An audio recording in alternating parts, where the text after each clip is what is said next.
Let's learn something really quick. If you got the time, absolutely. And you got the discipline, there's no question about it. I love that. Yeah, that's a great practice to put into your everyday life, you guys. You generally regret the things you don't do, not the things you did do. Let me say it that way. Mic drop. This was just awesome. I love meeting my guests in person, and it's a whole nother animal, and the energy is just electric. You guys, this is your host, Deanna Radulescu with Label Free Podcast. Live your best life. You must live label free. What is good, everyone? This is your host, Deanna Radulescu with Label Free Podcast. To live your best life, you must live label free. As always, bring incredible guests from all over the world, so sit back, relax, and tune in. My next guest is a former college baseball player. He is a serial entrepreneur. He's also built multiple seven-figure businesses, previous host on 2 insightful business podcasts, a savvy real estate investor, an educator dedicated to empowering real estate professionals and home inspectors, the founder of Training Academy for Home Inspectors, and founder of Virtual Concierge Services. Please welcome Joey Donofrio. Joey, welcome to the show. Yeah, thank you so much, Deanna. That was a great introduction. Did we add anything else to it? Like, what do you do? So I'm a dad, happily married. Yeah. Oh, that's great. I love it when guests mention that, because it's just like your life is like kind of pretty balanced then. Yeah, well, hopefully. Yeah, that's the goal.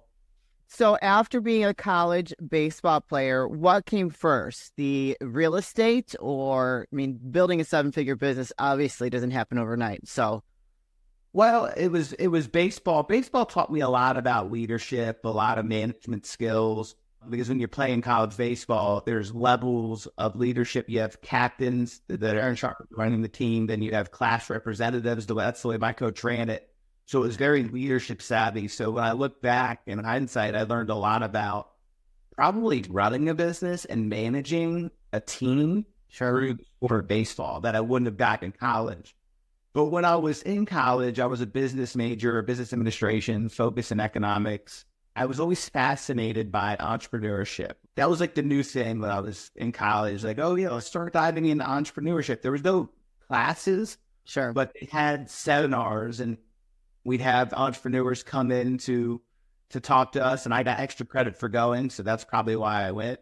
But that was some of the most interesting stuff I learned, was learning from other business owners on how they built big businesses. Yeah. And so it was the baseball and just that the school that I was at that kind of had this focus that kind of got me the sparks flying of, okay, I want to do something bigger when I get out of college. Baseball is not that route that I go. That's awesome. That's kind of where the seed was planted. Just hearing from other business owners.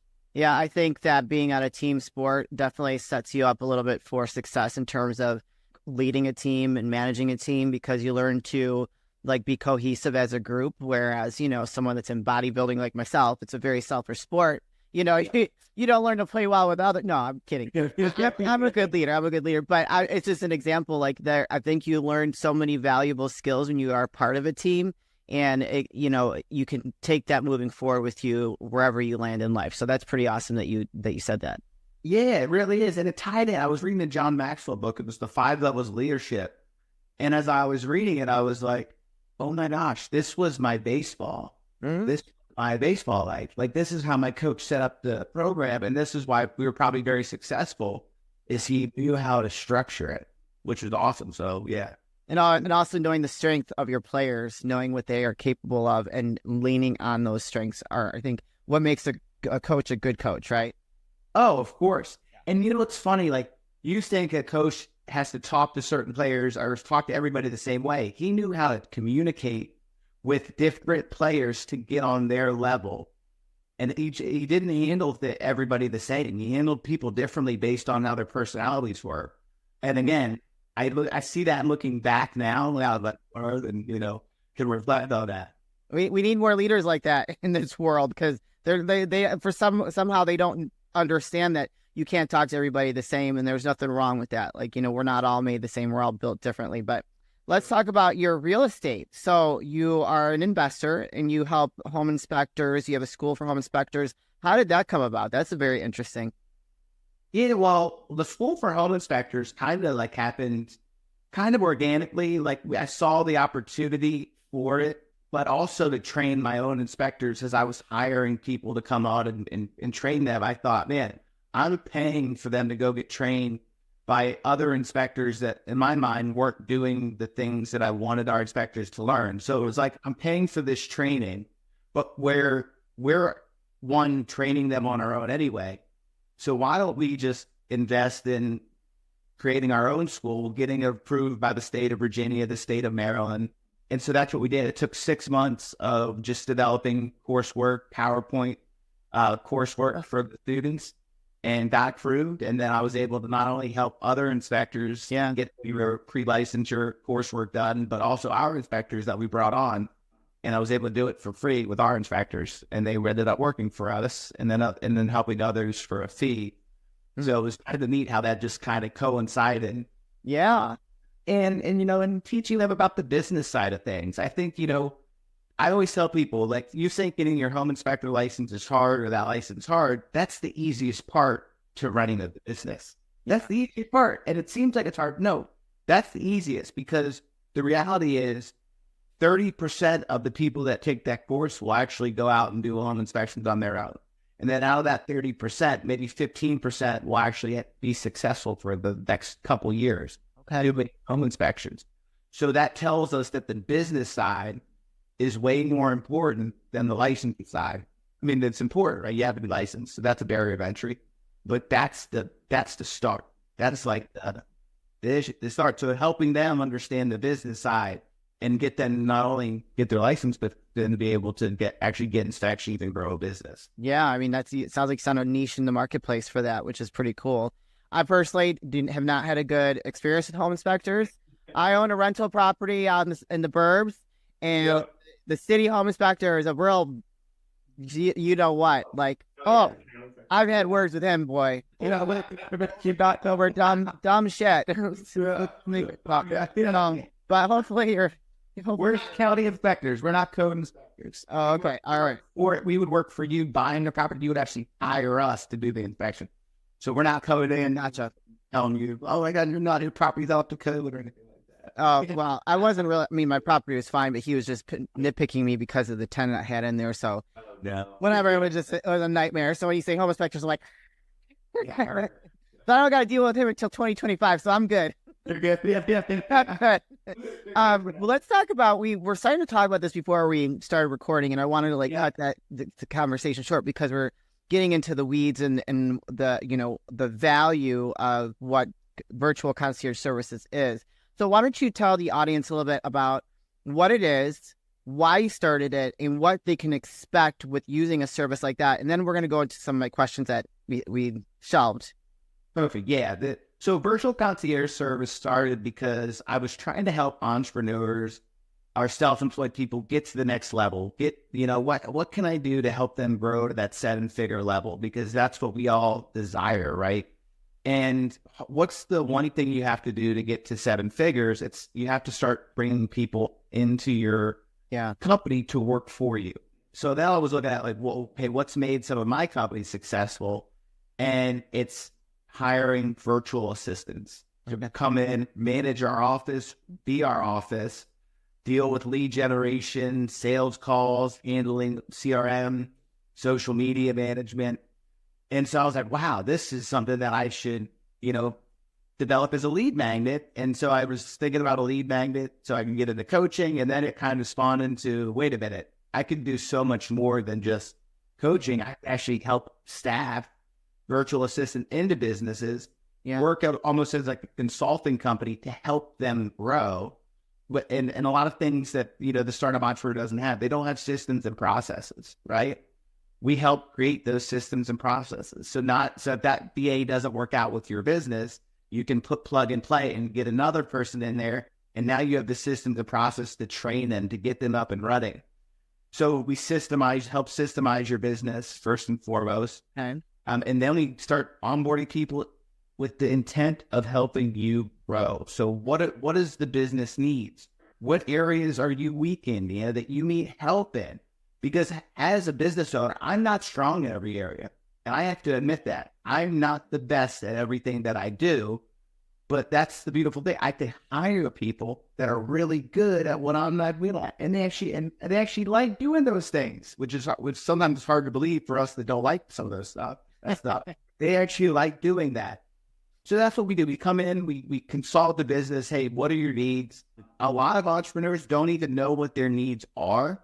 They think that they have to do everything, and the entrepreneur is very scatterbrained. Like a true entrepreneur is very all over the place. Oh, I got to do this. I got to do this. I don't trust you to do that. That's not how you become a successful business owner. You have to delegate. You have to bring people on so that you can focus on the bigger picture items, so you can work on your business instead of in your business. Yeah. So that's what we help discover. And so I'm very passionate about it because it truly can impact your business in a very cost-effective way to get you to the next level. And that's what we do. So we help businesses get to the next level through virtual employees and staffing. Yeah. And I think that we're seeing a lot more of these VAs, and there's obviously different levels of them. Like you said. Yeah.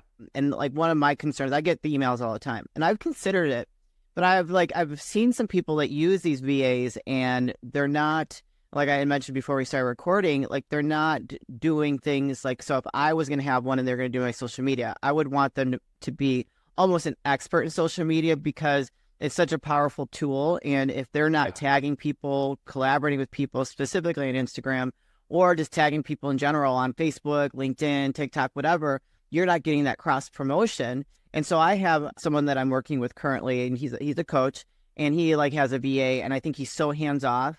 I wouldn't have known that they were posting me because I was a guest on his show. Yeah. So I wouldn't have known that he was posting me if I wasn't following him because they didn't tag me. And I'm like, well, I have over 20,000 people on Instagram. Why wouldn't you tag me? Yeah. Oh, hey, like you barely have any followers. Like that would have been smart for you to tag me and ask me to be a collaborator so that you could get that cross promotion and get some eyes on your page and it's more engagement. Like that's the name of the game, right? So of course you have to tag. Yeah. So like I saw that and I'm like, what a waste of money that is. And then they had created a caption that made no sense whatsoever. So I sent him a message and I highly doubt he got it. I think it was one of the VAs. And I'm like, this caption doesn't make any sense because it's saying it from his point of view and it's really me that's saying that is the one that's talking. Oh my gosh. So I was like, you might want to change that.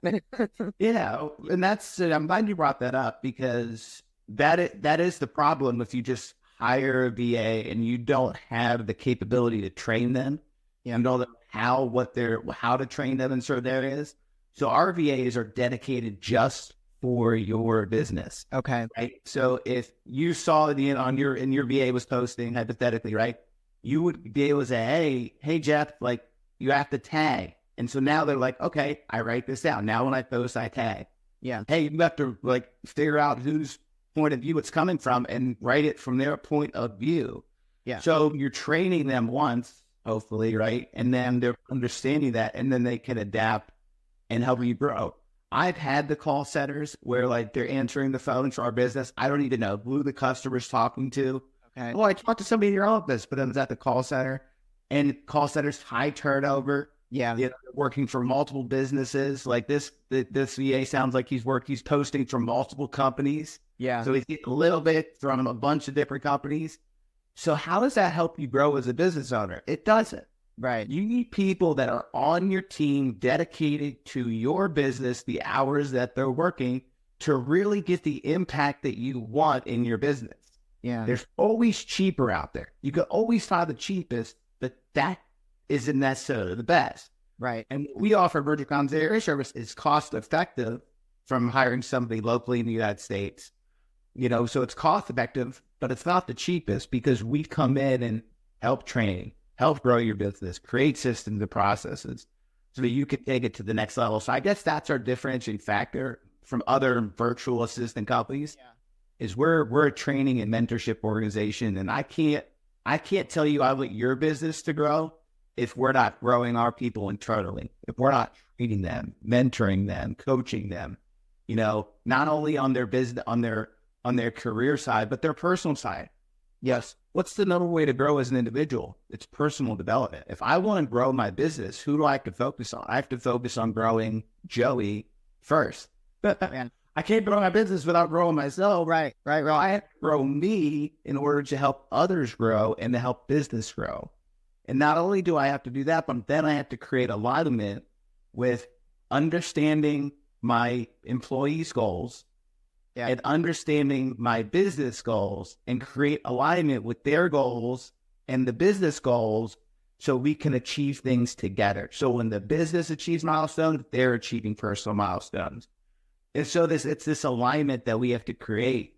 And what I love about it is if we're doing that within our business, guess what we can do? We can help you do that in your business. So it's awesome. It's so synergistic that I love it. So I have a couple questions. So I get the emails from these independent ones that are like, oh, $12 an hour, I'll help you do X, Y, Z. And they give me the whole list of stuff. So what does it look like if someone works with you? Because I can't imagine it's going to be $12 an hour if you're providing all this back-end training, help, and alignment with someone's business. So that's a great question. So for part-time, it would be $12 an hour, and that's minimum of 20 hours a week. For full-time, that's $10 an hour, and 40 hours a week. Wow. So, we do provide a lot of additional service because we want to add as much value as possible to who we're working with.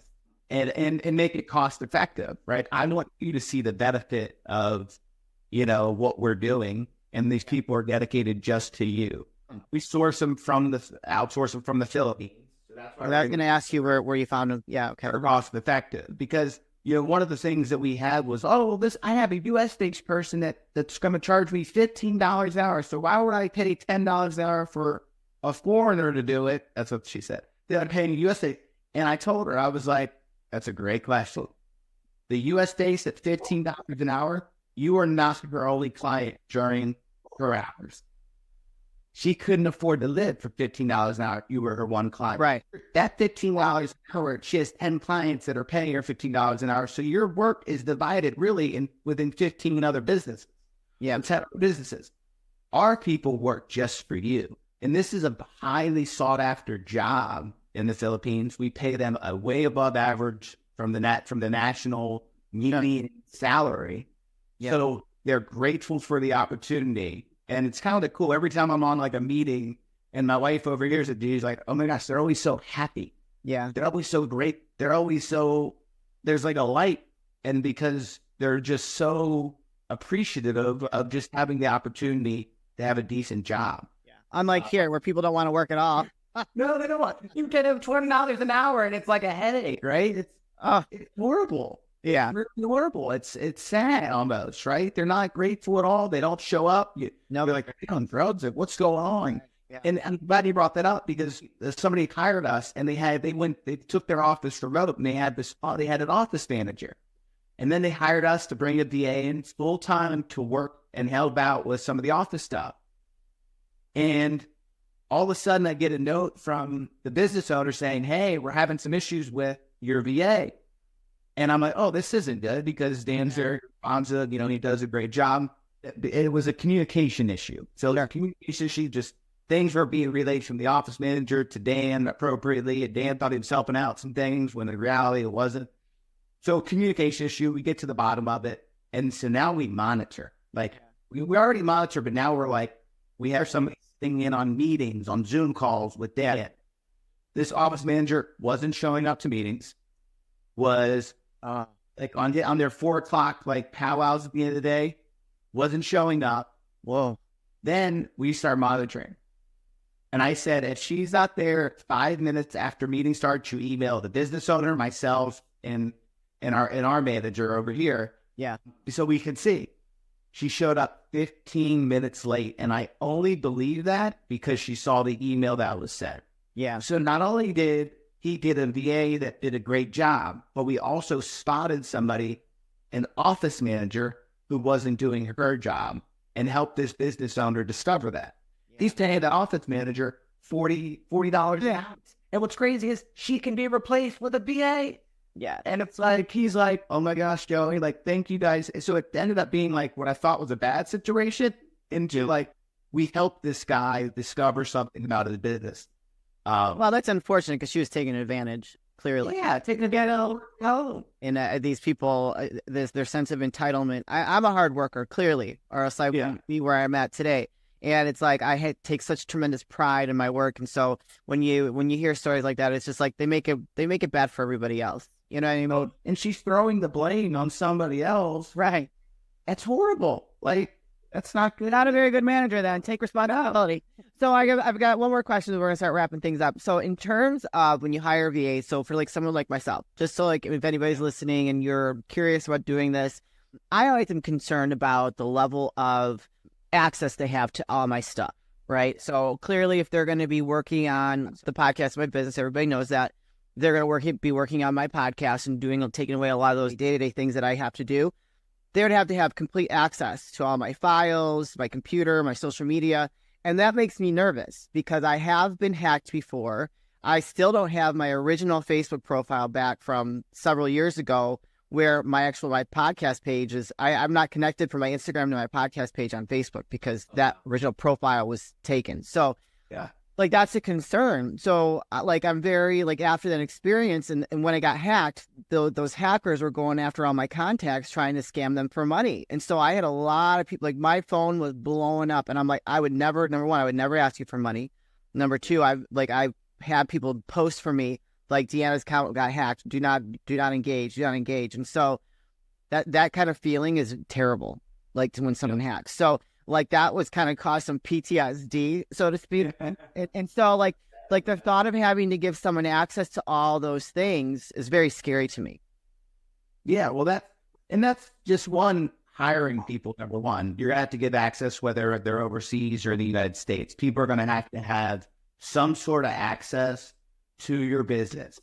And that's just what you have to grow in the first place. I don't only think that, oh man, I'm giving access to, that has to happen. Now, there's levels of access that you can give. Like for example, my QuickBooks, I give my accountant access over my QuickBooks. They don't have the main access. Right.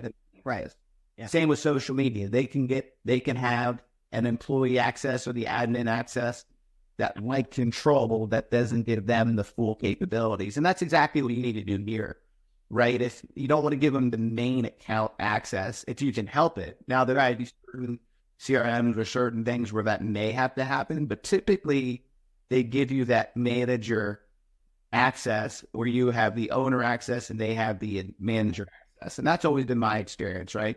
I guess that's the downside of hiring people. You're always at risk. Right. So that's why we have to pre-screen what we do on our end is we pre-screen. We make sure that we're bringing people that are very good and have a good track record in front of you.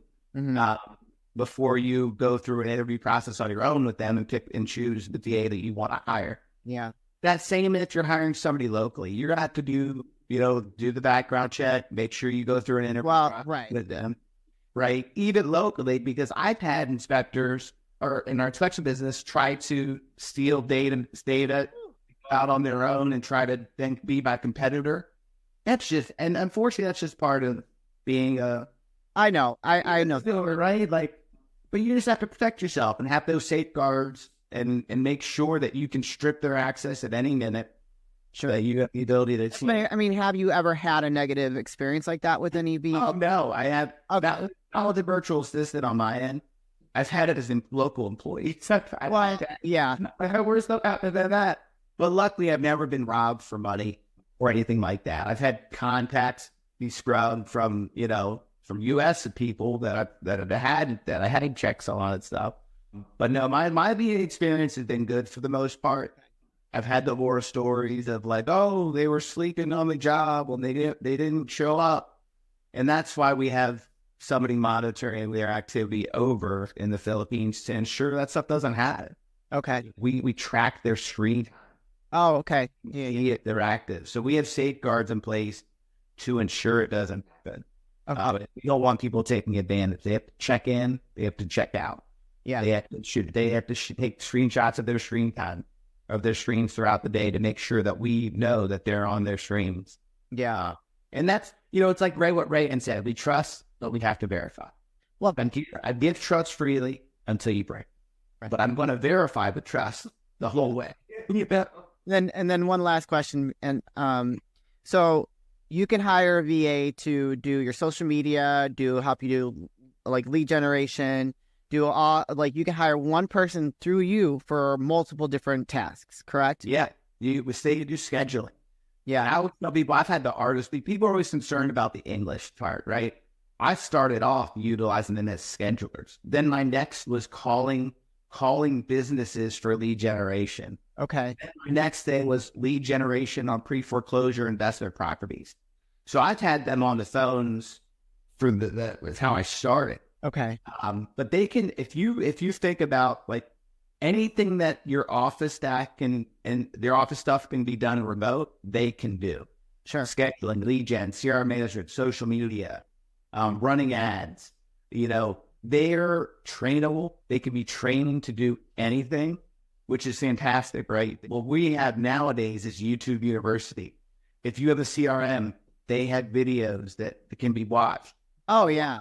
VAs come in and they have a base knowledge of certain CRMs, but then they become more of an expert in that CRM than even the business owner, because Deanna, you don't have time to sit there and watch hours of videos on the CRM music. They do, right? Because that's what they're hired to do. And so every VA I hire knows my CRM better than I do. Now, I have a general overview of it. I'm not saying I'm dumb and I don't know anything about CRM. I do. I can get around. Yeah. But they know more about it. And when they have problems with the CRM, they say, hey, Joey, I'm having an issue. Use the chat feature and hit up the chat on how to do it. Because I want you to be, don't come to me with problems. Come to me with a problem, but also bring a solution. Yeah. And that's how we train our people. Like, don't go to, the business owner is hiring you, not for your problems. Right. They're hiring you to solve those problems. So yeah, bring a problem to the end, but then bring the solution. And she may say, hey, look, yeah, I'm glad I like that solution, but here's why this solution may be better. Yeah. So you're coming with a solution, but you may have even better solution because you're seeing things from a different perspective. Yeah. And that's what we train our guys and girls to do, is to be problem solvers, to be solution oriented, to not create problems, but help solve them. Right. Joey, where can people find you, connect with you, and learn more about virtual concierge services? And obviously, if they're interested in the home inspector course as well. Yeah, so they can find me vaconciergeservices.com, at Joey Donofrio _ on Instagram. I post a lot of content on that platform, joeydonofrio.com as well. I'd love to connect with you guys and help you guys out and get your business to the next level. Even if it's like just a consult, it's no obligation. I'm not going to charge money just to have a Zoom meeting or anything like that. I am truly passionate about helping businesses get to the next level because I've been there. And the cool thing is it's very easy to do it if you know what you're doing. It's not easy. It doesn't have to be complicated. Yeah. We overcomplicate things in our head. It doesn't have to be that way. So you guys, I'm going to put those links in the show notes. So if you connected with Joey today or interested in learning more, go click those links, go send him a message, go check out his websites, and make that connection to see where it can go. You never know. Joey, this is the part of the show where I like to ask for last words of wisdom or advice. What would you like to leave with us today? Don't overcomplicate things. Don't put the worry before the problem. And that's my own advice, by the way, that I've been saying, don't put the worry before the problem. Don't worry before something happens. Things can be very easily solved. And you are closer than you think you are. If you are that entrepreneur that's struggling, you're juggling so many hats, you're overwhelmed, you're working 80, 90 hours a week, you are closer than you think you are, and we can help you. Yes. No, I love it. And I just think that this is like the natural flow for the future is having VAs. This is just the world that we live in. And once people start getting more and more comfortable around that, the easier it's going to be for them. And don't overcomplicate it. Well, Joey, this has been a blast. Thank you so much. And love all of your success and you finding a niche in the marketplace, the home market, and in just solving problems for businesses. I absolutely love it. Thank you very much for sharing what you do with us today. Thank you, Deanna. You were great. Thank you so much. You're welcome. You guys, this is your host, Deanna Radulescu with Label Free Podcast. To live your best life, you must live label free. As always, don't forget to subscribe, follow, rate, review, comment, share, all those good things. And I'll be back soon with more dynamic guests.